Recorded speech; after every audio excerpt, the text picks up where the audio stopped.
సీఎంగా ఉన్నప్పుడు మనోహర్ పారికర్ అని డిఫెన్స్ మినిస్టర్ గారు ఉండేది అధ్యక్ష, చనిపోయారు పాపం ఆయన. వారి దగ్గరికి స్వయంగా వెళ్ళి తెలంగాణకు సైన్స్ స్కూల్ కావాలని అడిగి తీసుకొని రావడం జరిగింది.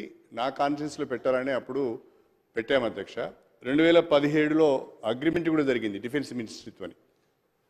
అయితే 49 ఎకరాల 32 గుంటలకు ల్యాండ్ అలినేషన్ కూడా ప్రపోజల్స్ పంపించాము. అవి CCLA దగ్గర ఉన్నాయి అధ్యక్ష. నేను ఈ మధ్య ఒక వార్త చూశాను అధ్యక్ష. స్టేషన్ గన్పూర్కు మంజూరైన సైనిక్ స్కూల్ను తరలించి సికింద్రాబాద్ కంటోన్మెంట్లో ఏర్పాటు చేయాలనే ఒక ఆలోచన ప్రభుత్వం చేస్తున్నట్టుగా తెలిసింది.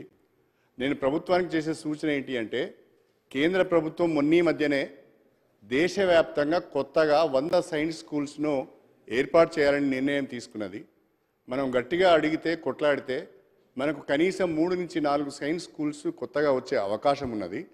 కాబట్టి స్టేషన్ గన్పూర్ నియోజకవర్గానికి మంజూరైన సైనిక్ స్కూల్ను యాజ్టీజ్గా అక్కడే నిర్మాణం చేయాలని, కొత్తగా కేంద్ర ప్రభుత్వం పైన ఒత్తిడి తీసుకువచ్చి మన రాష్ట్రానికి అదనంగా సైన్స్ స్కూల్స్ తెచ్చుకోవాలని చెప్పి నేను రాష్ట్ర ప్రభుత్వానికి సూచన చేస్తున్నా. ఎట్టి పరిస్థితిలో కూడా స్టేషన్ గన్పూర్ నియోజకవర్గం ఎల్కుర్తి గ్రామంలో ఏర్పాటు చేయదలుచుకున్న సైన్స్ స్కూల్ను మాత్రము మార్చవద్దని, తరలించవద్దని, నిర్మాణాలను వెంటనే చేపట్టాలని చెప్పి నేను ఈ సందర్భంగా కోరుతున్నా.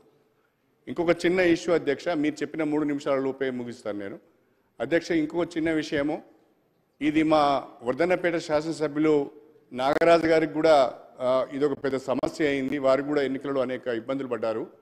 మడికొండ రాంపూర్ మధ్యన, మడికొండ రాంపూర్ ధర్మసాగర్ 3 గ్రామాల మధ్యన ఒక డంపింగ్ యార్డ్ ఉన్నది అధ్యక్ష.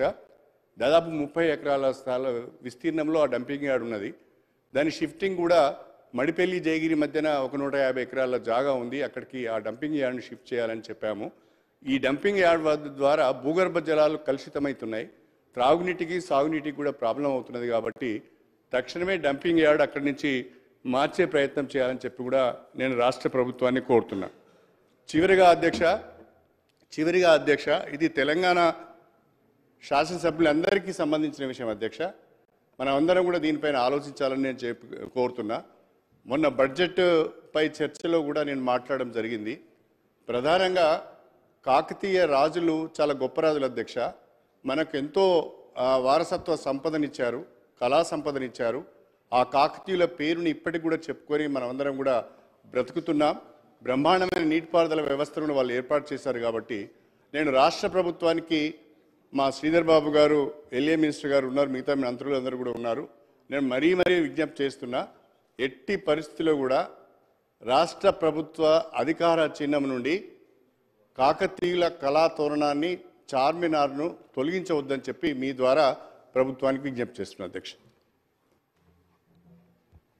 గౌరవ సభ్యులు పెద్దలు